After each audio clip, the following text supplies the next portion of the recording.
سلام وروره، الله دې وکړي چې روغ او جوړ او تیار یې.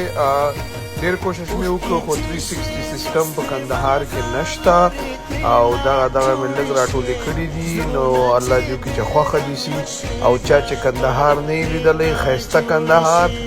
دا ویډیو یو 4.5 منټه ده، که ټایم یې سره دا ښکلی کندهار هم وګورئ. ډېر ښایسته جوړ شوی دا په دا 20 کلو کې. نو کندهار وس هغه کندهار نه چې اخر پر کندهار بو کندهار دا چې کندهار دا چې ګل ګلزار ده. نو الله دې وکړي چې خوند تر واخلئ او د لایک بټن مه ویروئ. لایک او د شیر او د کمنټ بټن بیخي ویره نه کوي.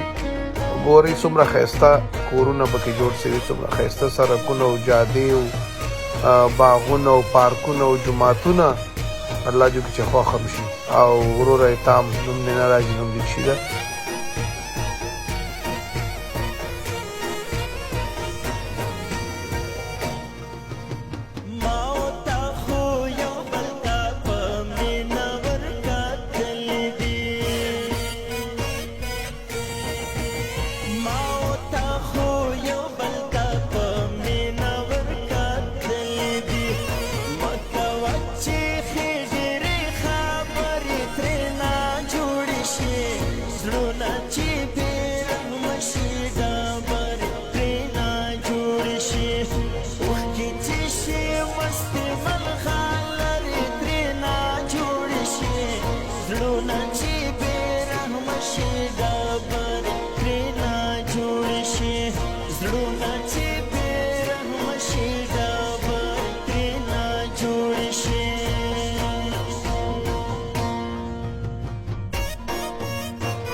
زړونه چې بې رحمه شي، ډبرې ترې نه جوړې شي.